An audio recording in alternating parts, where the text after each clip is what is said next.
हाँ, तो एक बार फिर सभी प्यारे बच्चों का स्वागत है आपके अपने परिवार गामा कैरियर क्लासेस में। दोस्तों, पिछले हम लोग आप लोग के 13 लेक्चर हो चुके हैं और पिछले 13 लेक्चरों में हम लोग ने प्रकाश के परावर्तन नामक टॉपिक को बड़े खूबसूरती के साथ, बड़े अच्छे के साथ कंप्लीट कर लिया है। और आज से हम लोग अपने नेक्स्ट टॉपिक में आगे बढ़ रहे हैं, जो कि होगा प्रकाश का अपवर्तन, यानी कि रिफ्रैक्शन ऑफ लाइट।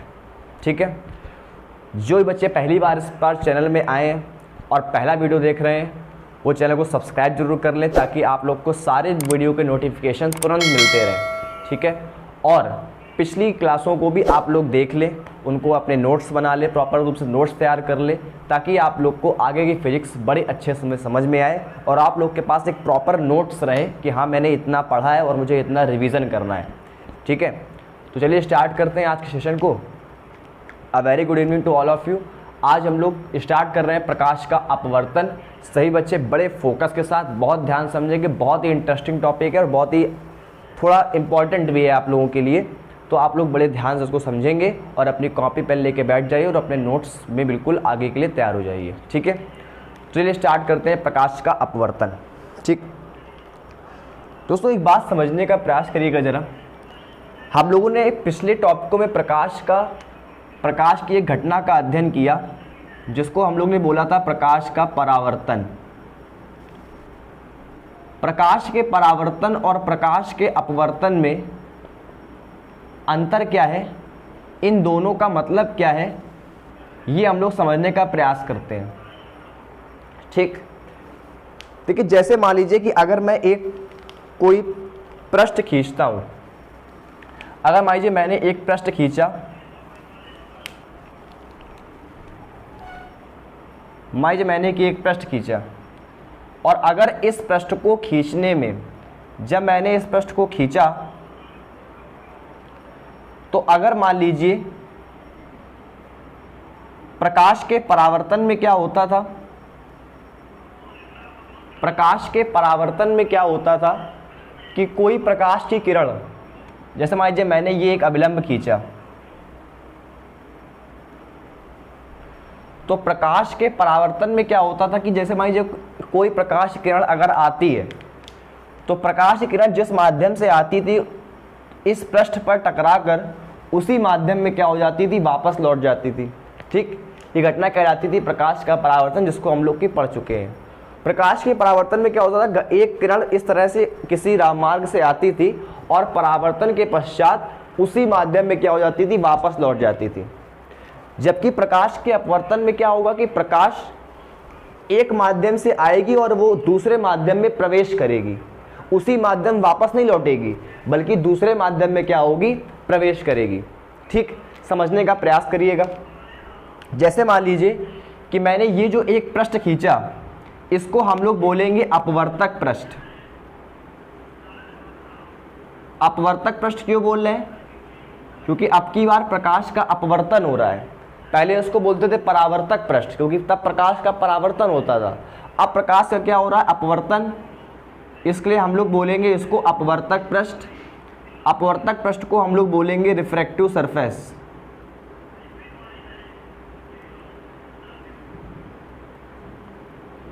रिफ्रैक्टिव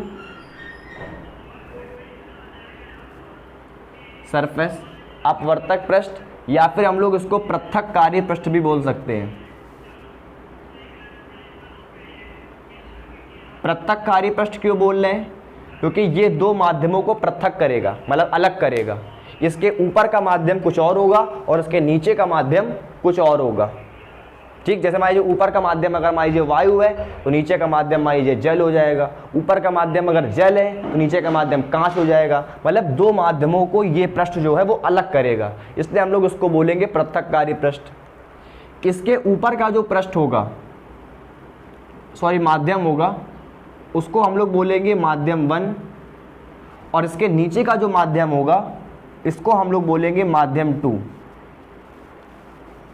माध्यम 1 और माध्यम 2 से मतलब ये है कि ऊपर कोई और माध्यम है, उसको हमने मान लिया कि वो माध्यम 1 है, और नीचे कोई और माध्यम है, उस माध्यम को हमने मान लिया माध्यम 2 है। माध्यम 1 और 2 मानने का सिर्फ इतना सा मतलब है कि दोनों ही माध्यम कैसे हैं, अलग अलग है, और ये जो पृष्ठ हमने खींचा है ये इन दोनों माध्यमों को अलग अलग कर रहा है। मतलब इस पृष्ठ के ऊपर का माध्यम कुछ और है और इस पृष्ठ के नीचे का माध्यम कुछ और है। ठीक, अब क्या होगा, जैसे मान लीजिए प्रकाश की किरण अगर मान लीजिए किसी यहां पर किसी पॉइंट पर पड़ती है, जैसे मान लीजिए ये एक प्रकाश की किरण पड़ी, टकराई। अब अगर ये प्रकाश की किरण पड़ी तो इसका मतलब क्या हुआ कि प्रकाश की किरण जिस पॉइंट पर पड़ेगी, प्रकाश की किरण जिस पॉइंट पर पड़ेगी, ये एक प्रकाश की किरण आ रही है और ये मान लीजिए इस पॉइंट पर पड़ी, तो इस किरण को हम लोग क्या बोलते हैं, आपतित किरण। ये किरण कौन सी किरण हो जाएगी, आपतित किरण।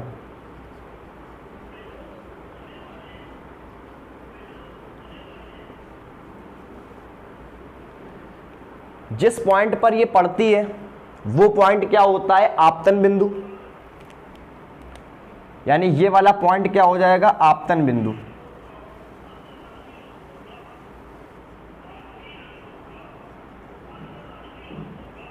और अगर हम इसी आपतन बिंदु पर एक नॉर्मल खींच दें, यानी कि एक अभिलंब खींच दें इस तरह से, अगर मान लीजिए मैंने इस माध्यम में इसमें एक नॉर्मल एक अभिलंब खींच दिया तो ये हमारा क्या कहलाएगा, अभिलंब।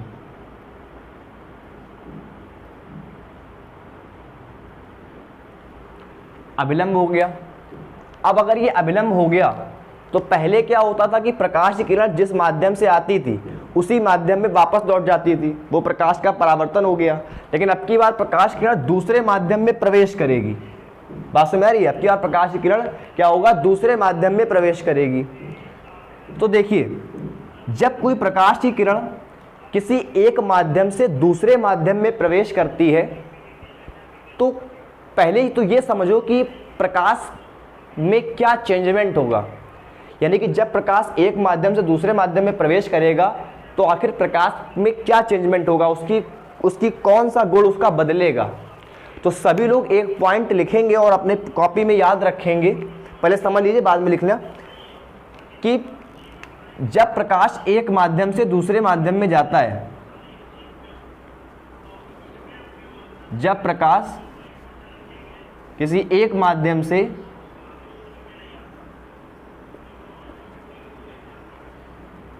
दूसरे माध्यम में जाएगा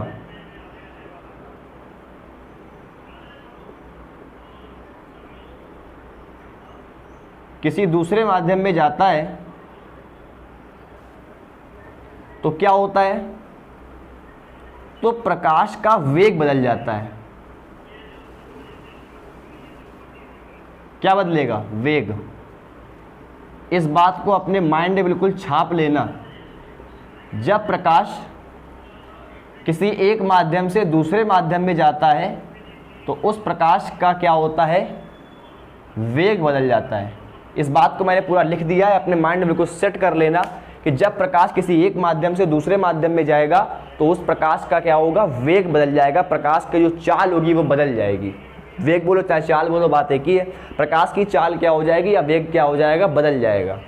और प्रकाश अपने वास्तविक मार्ग से क्या होगा, कुछ भटक जाएगा, यानी कि कुछ अपने मार्ग को वो छोड़ देगा। जिस मार्ग पर वो जा रहा था उस मार्ग को क्या कर देगा, छोड़ देगा।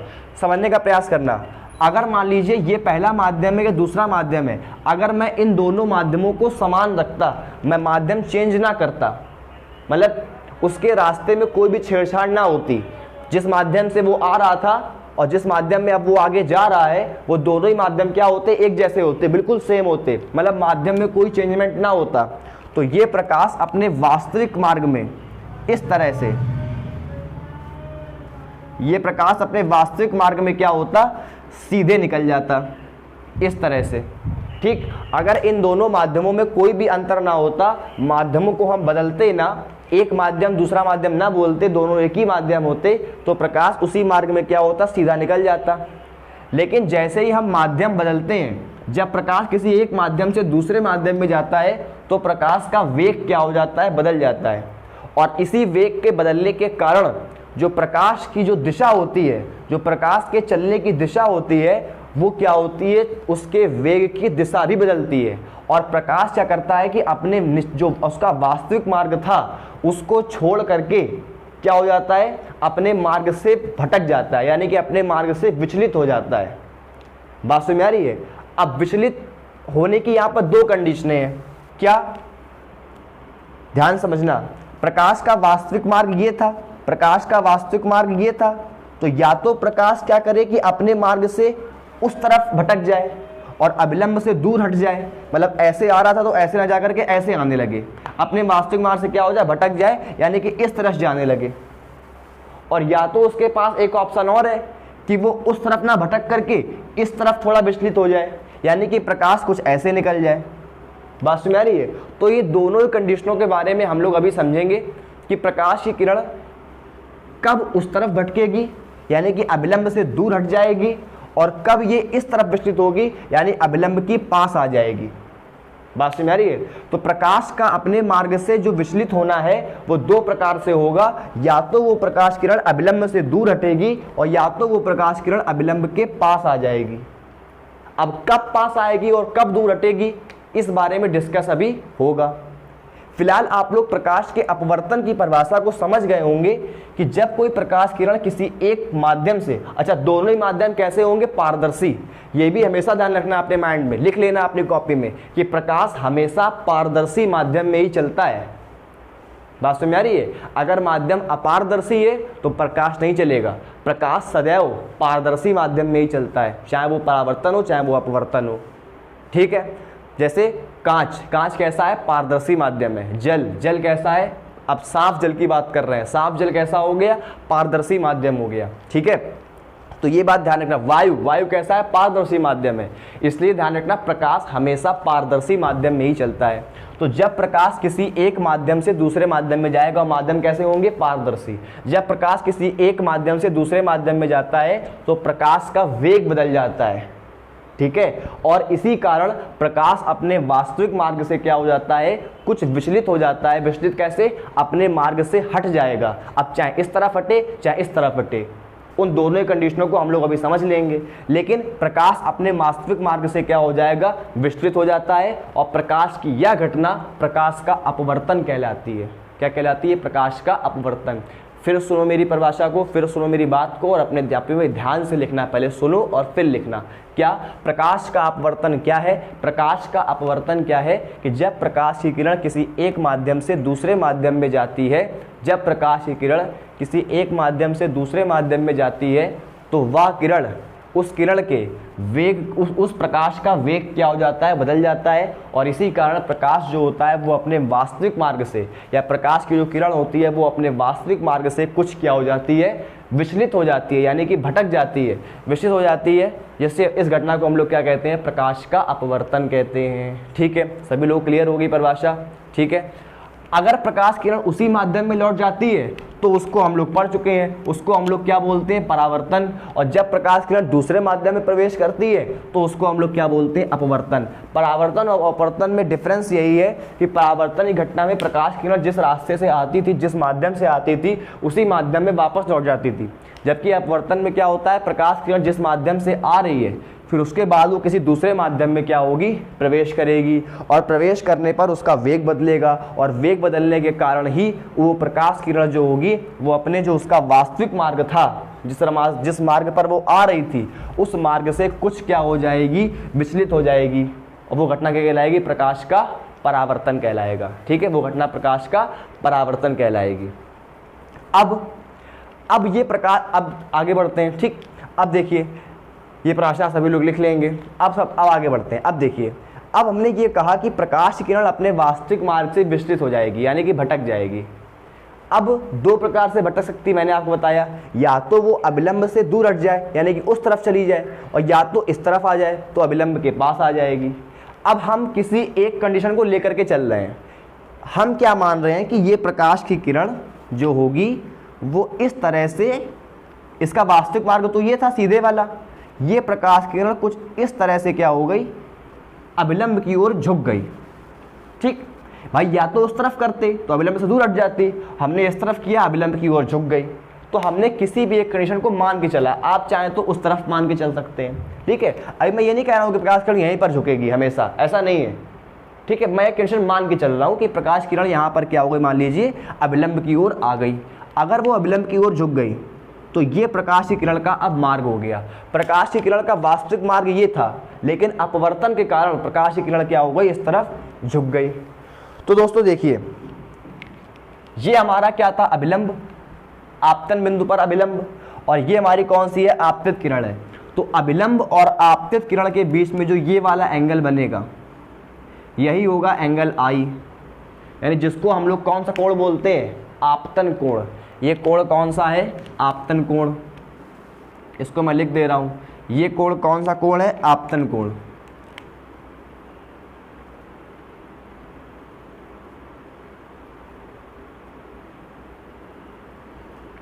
और जो प्रकाश किरण ये अपवर्तित हुई है, तो अपवर्तित किरण, ये किरण कौन सी हो जाएगी, अपवर्तित किरण।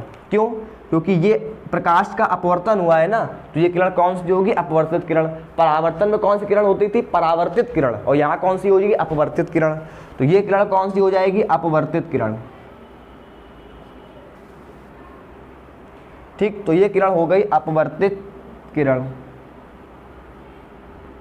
यानी कि रिफ्रैक्टेड रे, लिख दे रहा हूं मैं, रिफ्रैक्टेड रे।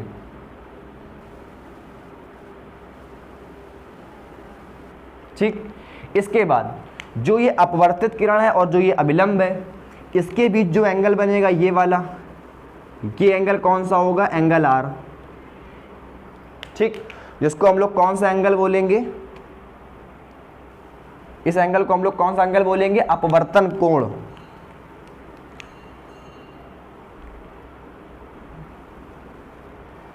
इस एंगल को बोलेंगे अपवर्तन कोण, ठीक।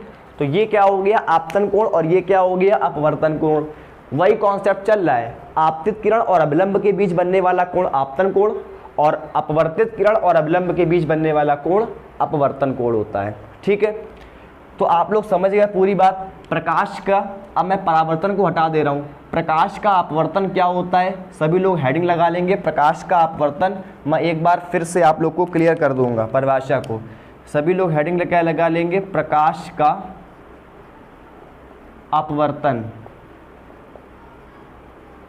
यानी कि जिसको हम लोग बोलेंगे रिफ्रैक्शन ऑफ लाइट।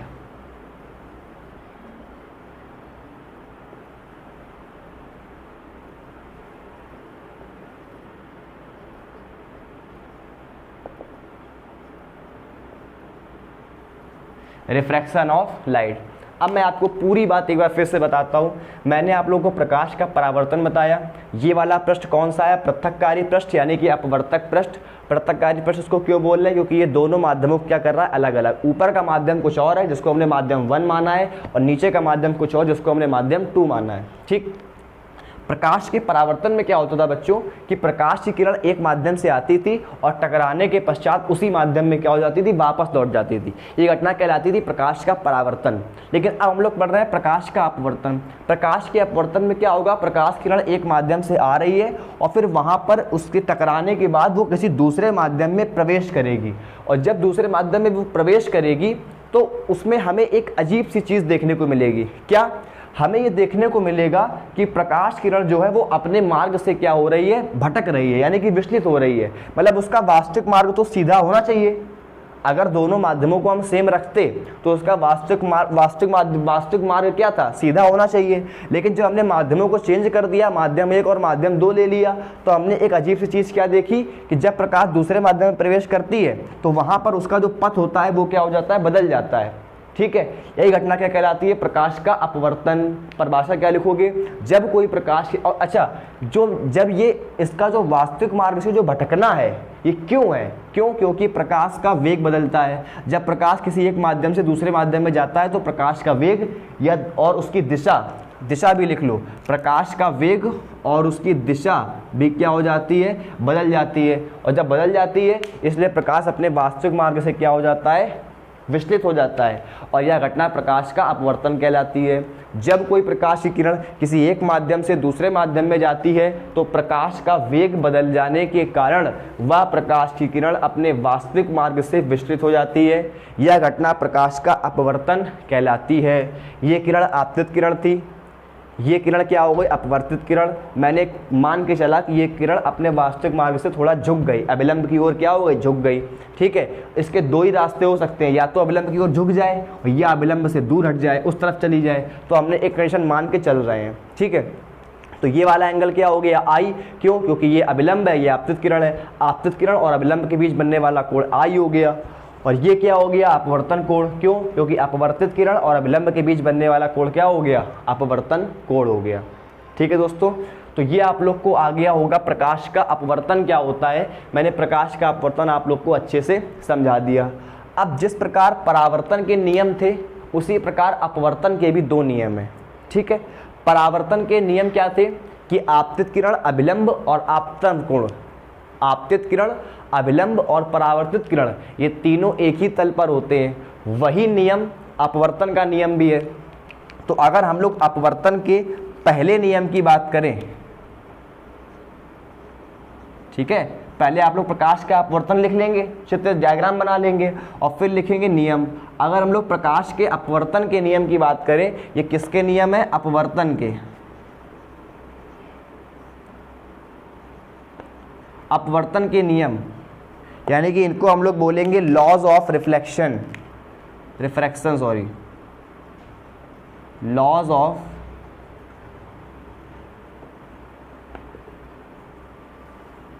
रिफ्रैक्शन। तो अगर हम लोग प्रकाश के अपवर्तन के नियम की बात करें तो इनका पहला नियम तो यही होता है जो हम लोग ने परावर्तन के नियम में पढ़ा था। क्या? कि आपतित किरण, जो हमारी आपतित किरण होगी,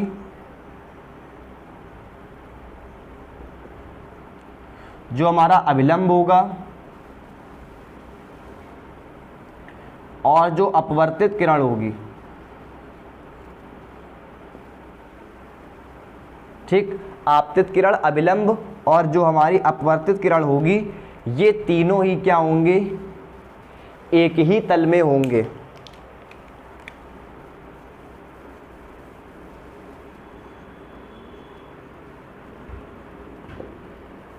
ये तीनों किस में होंगे? एक ही तल में होंगे। एक ही तल में होने का मतलब भी मैंने आपको बताया था। एक ही तल में मतलब होने का मतलब क्या होता है कि जैसे ये हमारी आपतित किरण है, जैसे मान लीजिए ये कोई किरण आ रही है, मैं आप लोगों को एग्जांपल देता हूँ। अगर ये कोई किरण मान लीजिए आ रही है तो इसका तल क्या है? ये है। ये कोई किरण आ रही है तो उसका तल क्या है? ये है। जैसे मान लीजिए ये आपतित किरण है तो इस आपतित किरण का तल क्या है? ये बोल्ड। ये अपवर्तित किरण है, इस अपवर्तित किरण का तल क्या है? ये बोल्ड है। और ये जो अभिलंब है इसका तल भी क्या है? ये बोल्ड है। इसलिए इन तीनों का ही तल क्या है? ये बोल्ड है। और यही अपवर्तन का नियम है कि तीनों एक ही तल में होने चाहिए, यानी कि ये आपतित किरण, अपवर्तित किरण और अभिलंब ये तीनों एक ही तल में होने चाहिए। ये दोस्तों अपवर्तन का पहला नियम था।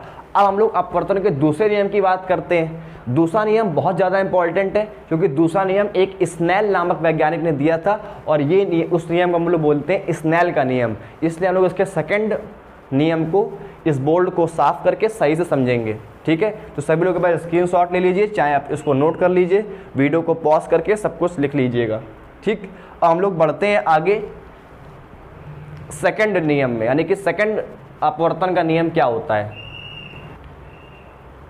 ठीक है, तो हम लोग समझते हैं कि सेकंड नियम अपवर्तन का जो द्वितीय नियम है वो क्या होता है।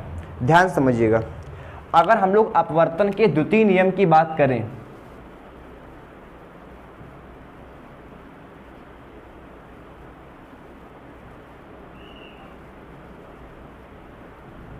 द्वितीय नियम यानी कि सेकंड लॉ की बात करें, अगर हम लोग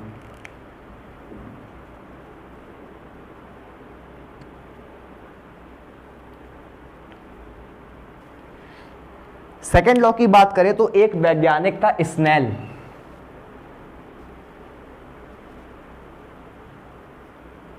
ठीक, स्नेल नाम का एक वैज्ञानिक था, उसी ने अपवर्तन का द्वितीय नियम दिया था। इसीलिए एग्जाम में आपके अपवर्तन का द्वितीय नियम नहीं पूछता है, वो कहता है स्नेल का नियम क्या होता है। ठीक, सभी लोग इस पर इंपॉर्टेंट लगाएंगे। द्वितीय नियम बहुत ज़्यादा इसका इंपॉर्टेंट है। क्योंकि ये एग्जाम में स्नेल के नियम से आता है। आप लोग से ये कहेगा कि स्नेल का नियम क्या होता है। तो अब हम लोग समझते हैं कि स्नेल का नियम क्या होता है। देखिए, जो स्नेल नामक व्यक्ति था, इस व्यक्ति ने एक प्रयोग किया। इसने प्रयोग क्या किया, आप लोग ध्यान समझना। इसने ये जो हमारी जो प्रकाश की किरण है, इसने इस प्रकाश की किरण को जब एक माध्यम से दूसरे माध्यम में भेजा तो इसने दो चीजों को चेंज नहीं किया। तो इसने क्या किया कि इन दो, मतलब इनमें से ऐसी कोई दो चीजें थी जिसको इसने चेंज नहीं किया। वो दो चीजें क्या थी? पहली चीज क्या थी जो इसने चेंज नहीं करी? पहली चीज ये थी कि इसने ये जो माध्यम है, माध्यम 1 और माध्यम 2, इसका एक पेयर ले लिया, इसका एक युग्म ले लिया और इस माध्यम के युग्म को उसने चेंज नहीं किया। पहले मेरी पूरी बात सुनिएगा। जैसे मान लीजिए मैंने ऊपर एक माध्यम ले लिया तेल और नीचे ले लिया पानी, तो तेल और पानी का माध्यम ले लिया। अब मैं क्या करूंगा कि इस तेल और पानी के माध्यम को चेंज नहीं करूंगा, ठीक है। और चेंज क्या करूंगा बार बार, यही मैं बताऊंगा। लेकिन मैं इस तेल और पानी के माध्यम को अब मैं चेंज नहीं करूंगा। तो मैंने एक माध्यम का एक युग्म ले लिया, तेल पानी ले लिया, या मान लीजिए मैंने जल और कांच ले लिया, ठीक, कांच और वायु ले लिया। तो एक बार आपका जो भी मन हो वो आप पेयर ले लो। मतलब मैंने एक बार इस माध्यम को और एक बार इस माध्यम को, इस माध्यम को मैंने एक बार फिक्स कर दिया और फिर मैंने इनको कभी चेंज नहीं किया, ठीक। यानी कि उसने पहली चीज क्या फिक्स कर दी? उसने पहली चीज ये फिक्स कर दी कि उसने माध्यम का युग्म जो है, युग्म क्यों बोल रहे हैं? क्योंकि जोड़ा है, दो माध्यम है, एक ये और एक ये। तो माध्यम का जो युग्म है यानी कि जो पेयर है वो उसने चेंज नहीं किया, ठीक। मतलब उसने निश्चित कर दिया कि हमने यही एक दो माध्यमों का यही एक ग्रुप हम क्या करेंगे, बार बार लेंगे। उसने दूसरी चीज क्या निश्चित कर दी?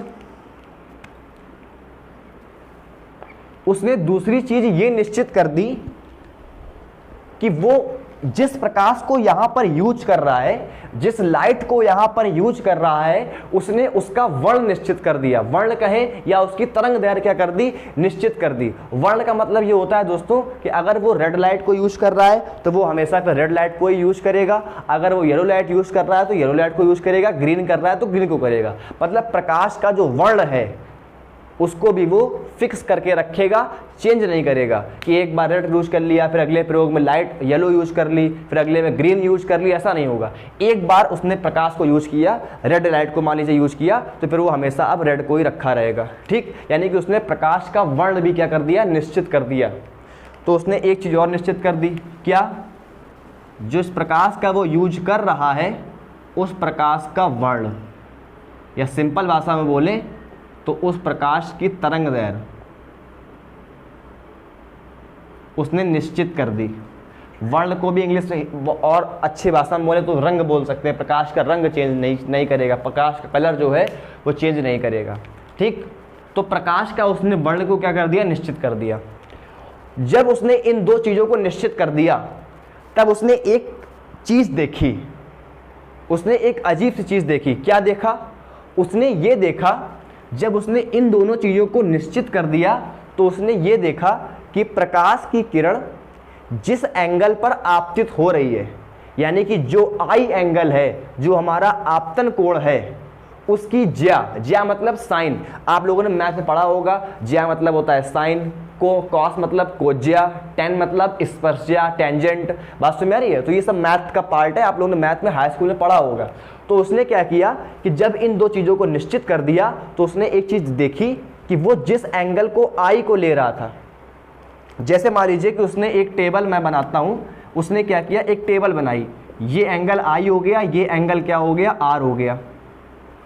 ये टेबल वो कब बना रहा है? ये टेबल वो इन दोनों चीजों को निश्चित करके, इन दोनों चीजों को कांस्टेंट करके तब टेबल बना रहा है। उसने मान लीजिए एंगल देखा, उसने मान लीजिए एंगल आई का मान रखा 30 और मान लीजिए उसको एंगल आर मिल गया 40। उसने एंगल आई का मान रखा मान लो 36 और उसको एंगल आर का मान मिल गया मान लो 52। फिर उसने एंगल आई को चेंज किया तो फिर उसको एंगल आर कुछ और मिला होगा। फिर उसने एंगल आई कुछ और चेंज किया तो उसको एंगल आर कुछ और मिला होगा। तब उसने क्या देखा कि अगर मैं इन दोनों चीज़ों को निश्चित कर देता हूं तो जब मुझे एंगल आई और एंगल आर मिल रहे हैं तब उसने उनका एक अजीब सा व्यवहार देखा। क्या व्यवहार देखा? कि मैंने जो आई एंगल लिया है उसकी ज्या मतलब साइन, यानी कि साइन आई, ठीक। और जो एंगल मुझको अपवर्तन कोण जो मिला है उसका भी ज्या, यानी कि उसका भी साइन। इनका जो रेशियो आ रहा था, इनका जो अनुपात आ रहा था वो हमेशा इक्वल आ रहा था। जैसे मान लीजिए कि उसने जब साइन 30, मतलब आई का मान यहां रखिए, आर का मान यहां रखिए, जब उसने साइन 30 बटे साइन 40 किया होगा तो उसको मान लीजिए 2 मिला। फिर उसने क्या किया, साइन 36 बटे साइन 52 किया तो उसको फिर से क्या मिला होगा, 2 मिला होगा।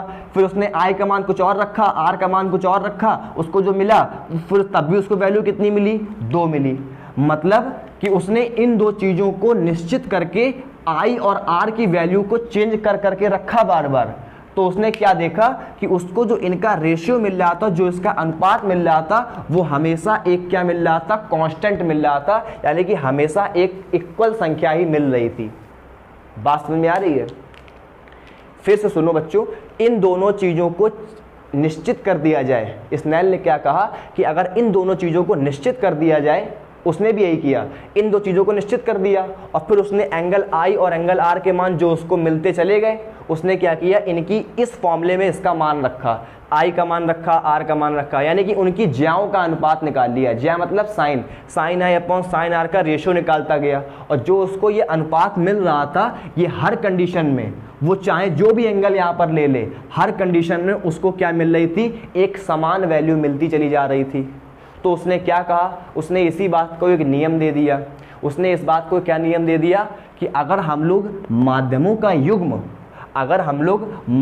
का युग्म और प्रकाश का वर्ण निश्चित कर दें, ध्यान से मेरी बात सुनेगा बच्चों, अगर हम लोग स्नेल के नियम के अनुसार स्नेल ने ये कहा कि अगर हम लोग माध्यम के युग्म को और प्रकाश के वर्ण को, यानी कि प्रकाश की तरंग दैर्घ्य को निश्चित कर दें, तो उस कंडीशन में जो हमारा आपतन कोण है उसकी ज्या और जो अपवर्तन कोण है उसकी ज्या, इन दोनों का जो अनुपात होगा वो हमेशा क्या होगा, एक नियतांक होगा। यानी कि हमेशा इनका अनुपात क्या होगा, हमें इक्वल ही मिलेगा। यानी कि हमेशा के लिए वो क्या हो जाता है, कांस्टेंट हो जाता है। बात समझ में आ रही है? तो स्नेल ने क्या किया कि माध्यम के युग्म को और प्रकाश के वर्ण को निश्चित कर करके आई का और आर का मान उसने लिया, और वो आई का आर का मान कुछ भी ले, हमेशा उसको आंसर क्या मिलता था, सेम मिलता था। जो एक बार वैल्यू मिल गई, आई आर का मान चेंज करने पर भी वही वैल्यू बार बार मिल रही थी। तो उसने एक नियम दे दिया कि अगर हम लोग प्रकाश का वर्ण और जो हम माध्यम यूज कर रहे हैं उन माध्यमों के युग्म को फिक्स कर दें, मतलब माध्यम को बदले ना, एक बार तेल पानी ले लिया तो हमेशा तेल पानी लेते रहें, केवल क्या बदलें, आई और आर के मान बदलें। ठीक, तो हम लोग जब भी उनकी ज्याओं का अनुपात निकालेंगे, यानी कि sine i upon sine r का अनुपात निकालेंगे, तो वो हमेशा क्या मिलेगा, हम लोग को एक कांस्टेंट मिलेगा। ठीक, तो sine i upon sine r का मान निकालने पर हमेशा क्या मिलेगा, वो एक नियतांक मिलेगा, यानी कि एक कांस्टेंट मिलेगा। ठीक, और इसी कांस्टेंट जो हम लोग को नियतांक मिलेगा, इसी कांस्टेंट को हम लोग बोलेंगे माध्यम का अपवर्तनांक। इसी कांस्टेंट को हम लोग बोलेंगे क्या, अपवर्तनांक। अपवर्तनांक को हम लोग n से लिखते हैं। ठीक है, इसी माध्यम को हम लोग क्या बोलेंगे, अपवर्तनांक। तो ये हम लोग का अपवर्तन का दूसरा नियम हुआ, जो कि हमें स्नेल भैया ने दिया था। स्नेल भैया ने क्या कहा था कि अगर हम लोग यदि माध्यम के युग्म और प्रकाश के वर्ण को निश्चित किया जाए, यदि माध्यम के युग्म और प्रकाश के वर्ण को निश्चित कर दिया जाए, तो उस कंडीशन में, तो उस अवस्था में आपतन कोण की ज्या और अपवर्तन कोण की ज्या का जो अनुपात होगा वो सदैव क्या होगा, एक नियतांक होगा, जिसे अपवर्तनांक कहते हैं। अपवर्तनांक को हम लोग क्या बोलते हैं इंग्लिश में, रिफ्रैक्टिव इंडेक्स। अपवर्तनांक को हम लोग इंग्लिश में क्या बोलते हैं, रिफ्रैक्टिव इंडेक्स। ठीक, तो यदि स्नेल भैया ने क्या कहा कि यदि हम लोग माध्यमों के युग्म को, जो हमने एक बार यहाँ पर माध्यम यूज कर लिए, उनको फिक्स कर दे, यानी कि उनके जोड़े को हम लोग फिक्स कर दे। अगर हम लोग माध्यम के युग्म को और प्रकाश के वर्ण को, यानी कि प्रकाश की तरंग दैर्घ्य को निश्चित कर दिया जाए, तो उस अवस्था में आपतन कोण की ज्या और अपवर्तन कोण की ज्या का जो अनुपात होगा वो सदैव एक नियतांक होगा, जिसे हम लोग क्या कहेंगे, अपवर्तनांक या माध्यम का अपवर्तनांक कहेंगे। ठीक, पहला नियम क्या था, आपतित किरण, अपवर्तित किरण और अभिलंब ये तीनों एक ही तल में होते हैं। और दूसरा नियम, स्नेल का नियम क्या होता है कि यदि माध्यम के युग्म और प्रकाश के वर्ण को निश्चित कर दिया जाए, तो उस अवस्था में आपतन कोण की ज्या और अपवर्तन कोण की ज्या का अनुपात सदैव एक नियतांक होता है, जिसे हम लोग माध्यम का अपवर्तनांक कहते हैं। ठीक, तो सभी लोग क्या करेंगे, दूसरा नियम अच्छे से स्नेल का नियम के अनुसार, ये स्नेल का नियम है दूसरा नियम। ठीक है, पेपर में कभी भी अपवर्तन का ये नहीं कहेगा अपवर्तन का द्वितीय नियम बताओ, तुमसे हमेशा कहेगा अपवर्तन स्नेल का नियम बताओ। ठीक है, तो इस नियम को ध्यान रखना, इस नियम को स्नेल का नियम भी कहते हैं। सभी लोग इतना सब कुछ अपनी कॉपी में नोट कर लेंगे। चित्र आप लोग पहले, चित्र नहीं बने, चित्र आप लोग पहले बना चुके हैं, इसको मत बनाइएगा। ठीक, केवल आप लोग अपवर्तनांक की परिभाषा और इस बातों को आप लोग नोट कर लेंगे, और ये वाला आप लोग फॉर्मूला भी नोट कर लेंगे।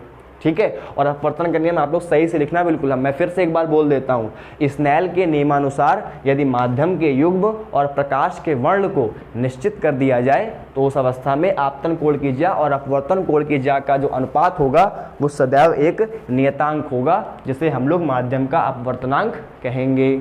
ठीक है, तो दोस्तों अब हम लोग आगे चर्चा बढ़ाते हैं, और ये जो अपवर्तनांक वर्ड आया है, इस अपवर्तनांक के ऊपर हम लोग चर्चा करेंगे। ठीक है, तो दोस्तों अब हम लोग चर्चा को आगे बढ़ाते हैं और अपवर्तनांक के ऊपर चर्चा करते हैं कि आखिर अपवर्तनांक को हम लोग कैसे पढ़ेंगे और किस तरह से उसको डिफाइन करेंगे। ठीक है, तो अब हम लोग चर्चा करते हैं अपवर्तनांक की।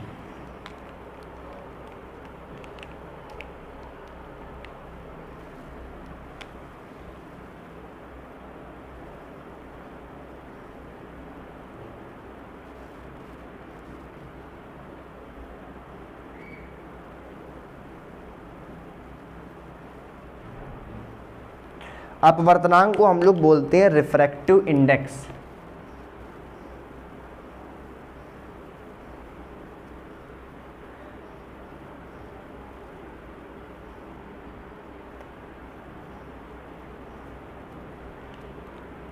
दोस्तों ये बात तो अभी हम लोग समझ ही ली है कि अपवर्तनांक को हम लोग n से लिखते हैं, स्मॉल n से। ठीक, अब मैं आपको कुछ बातें बताता हूँ, उसको आप ध्यान समझिएगा। जैसे मान लीजिए ये लिखा हुआ है 1 and 2। ठीक, 1 and 2 मतलब, ये 1 and 2 का मतलब क्या हो गए, इसको हम लोग बोलेंगे कि पहले माध्यम के सापेक्ष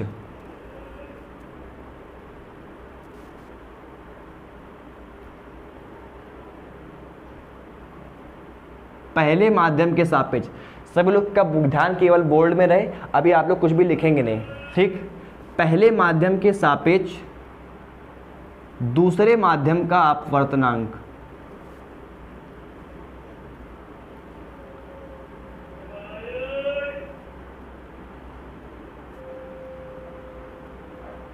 पहले माध्यम के सापेक्ष दूसरे माध्यम का अपवर्तनांक।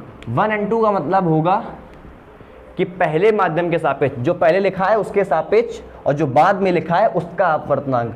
1 and 2 मतलब पहले माध्यम के सापेक्ष दूसरे माध्यम का अपवर्तनांक। या मान लीजिए अगर लिखा होता कि 2n1, अगर ये लिखा होता 2n1, तो फिर पहले कौन लिखा है, 2, यानी कि दूसरे माध्यम के सापेक्ष किसका अपवर्तनांक, पहले माध्यम का। तो इसको हम लोग क्या बोलते कि दूसरे माध्यम के सापेक्ष पहले माध्यम का अपवर्तनांक।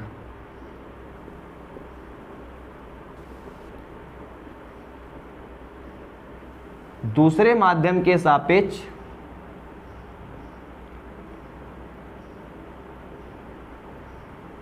पहले माध्यम का अपवर्तनांक।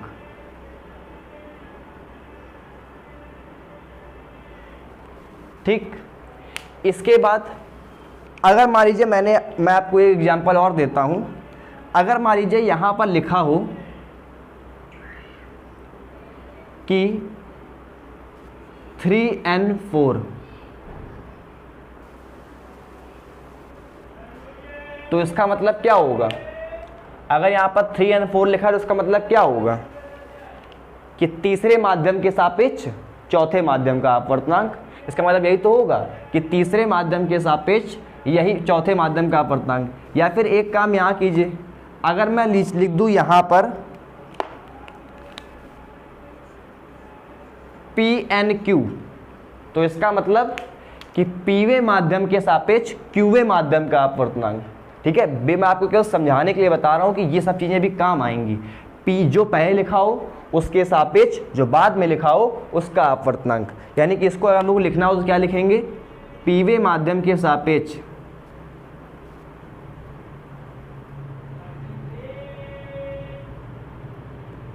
पीवे माध्यम के सापेक्ष क्यूवे माध्यम का अपवर्तनांक।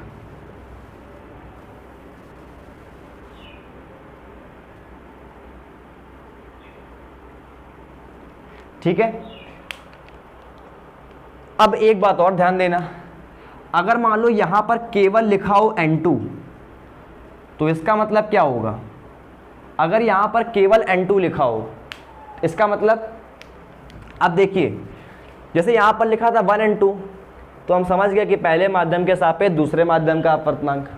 यहां लिखा था 2N1 तो हम समझ गए कि दूसरे माध्यम के सापेक्ष पहले माध्यम का अपवर्तनांक। लेकिन अब की यहाँ पर किसके सापेक्ष है ये लिखा नहीं है, क्योंकि यहाँ पर अब की बार आगे कुछ लिखा ही नहीं है, इसलिए हम ये नहीं पता लगा पा रहे हैं कि किसके सापेक्ष है। ये तो पता है कि दूसरे माध्यम का अपवर्तनांक है, लेकिन ये नहीं पता है किसके सापेक्ष। और जब कुछ भी ना हो, जहाँ कुछ नहीं होता है वहाँ क्या होता है, निर्वात। जहाँ कुछ भी ना हो वहाँ क्या होता है, निर्वात। इसलिए ये दूसरे माध्यम का अपवर्तनांक है, लेकिन किसके सापेक्ष है, जब कुछ नहीं है तो मतलब किसके सापेक्ष है, वो निर्वात के सापेक्ष है। बात समझ में आ रही है, तो ये किसके सापेक्ष होगा, निर्वात के सापेक्ष। यानी कि इसको हम लोग ये लिखेंगे कि निर्वात के सापेक्ष, निर्वात के सापेक्ष दूसरे माध्यम का अपवर्तनांक।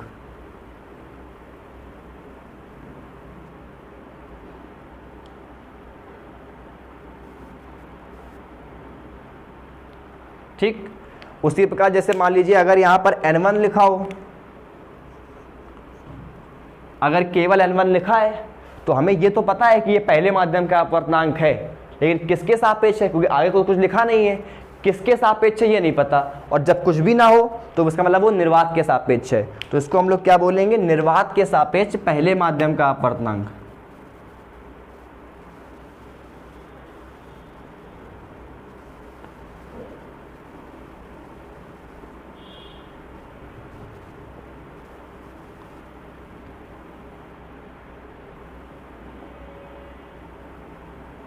ठीक, तो ये हो जाएगा निर्वात के सापेक्ष पहले माध्यम का अपवर्तनांक।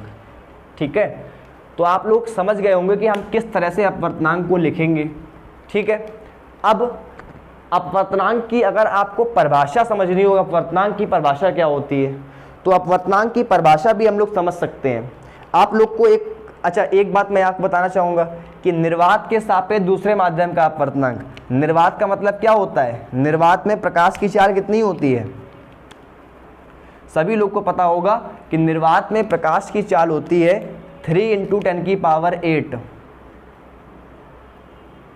मीटर पर सेकेंड।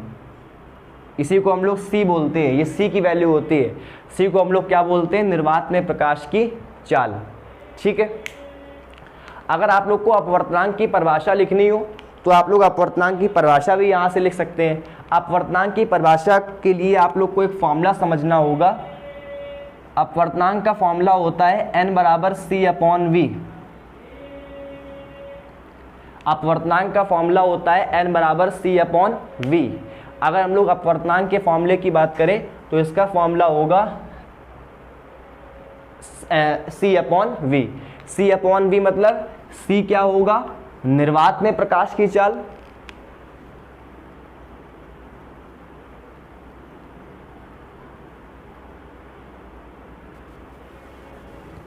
C क्या होगा, निर्वात में प्रकाश की चाल, और V क्या होगा, माध्यम में प्रकाश की चाल।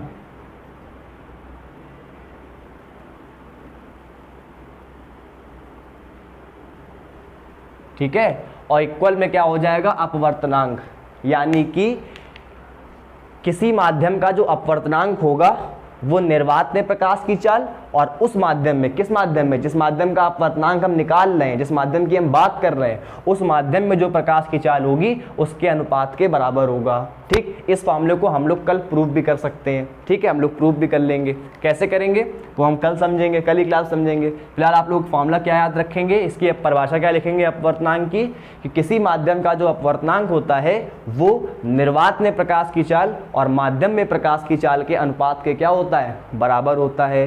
ठीक, किसी माध्यम का जो अपवर्तनांक होगा वो निर्वात में प्रकाश की चाल और माध्यम में प्रकाश की चाल के अनुपात के क्या होगा, बराबर होगा। ठीक, और आप लोग एक बात और याद रखेंगे कि जो अपवर्तनांक है n, वो कैसी राशि है, एक मात्रकहीन राशि है, यानी अपवर्तनांक का कोई मात्रक नहीं होता है और इसकी कोई विमा भी नहीं होती है। ठीक, तो जो अपवर्तनांक है वो एक मात्रकहीन और विमाहीन क्या है, राशि है। ठीक है, तो आप लोग को एक बात समझ में आ गई होगी कि अपवर्तनांक क्या होता है, किसी माध्यम का जो अपवर्तनांक होता है वो निर्वात में प्रकाश की चाल और माध्यम में प्रकाश की चाल के अनुपात के क्या होता है, बराबर होता है। ठीक, और इसे हम लोग माध्यम का अपवर्तनांक कहते हैं, इसे हम लोग n से प्रदर्शित करते हैं, स्मॉल n से। और अपवर्तनांक का ना ही कोई मात्रक होता है, यानी कि ये एक मात्रकहीन राशि है, और ना ही कोई इसकी विमा होती है, यानी कि ये एक विमाहीन राशि भी है। ठीक है, और आप लोग पहले परिभाषा लिखेंगे अपवर्तनांक की, फिर ये मात्रकहीन लिखेंगे और विमाहीन लिखेंगे, और फिर उसके बाद आप लोग क्या करेंगे कि ये चीज़ नोट कर लेंगे कि हम लोग अपवर्तनांक को कैसे लिखेंगे। 1 और 2 मतलब पहले माध्यम के सापेक्ष दूसरे माध्यम का अपवर्तनांक। ठीक, और जब किसी के सापेक्ष ना लिखा हो तो मतलब निर्वात के सापेक्ष। ठीक है, निर्वात के सापेक्ष दूसरे माध्यम का अपवर्तनांक, और n1 क्या होगा, निर्वात के सापेक्ष पहले माध्यम का अपवर्तनांक। ठीक दोस्तों, चीज़ें बहुत सारी बची हैं हम लोग को सीखने के लिए, क्योंकि क्लास का टाइम भी ज़्यादा हो रहा है, इसलिए हम लोग बाकी की चीज़ों को अब कल ही क्लास में समझेंगे। सभी लोग इतना एक बार रिवाइज कर लेंगे ताकि जब आप लोग कल ही क्लास में आएँ तो आप लोग को अच्छे से बेटर फील हो और आप लोग को अच्छे से हर चीज़ समझ में आए। ठीक है दोस्तों, तो आप सभी लोग का बहुत बहुत धन्यवाद कि आप लोगों ने इतना टाइम दिया, और सभी लोग क्या करेंगे कि इसके प्रॉपर नोट्स तैयार करते रहेंगे। सभी लोग खुश रहें, हंसते रहें और मस्त होकर पढ़ाई करते रहें, और सभी लोग को गुड इवनिंग। ठीक है, थैंक यू।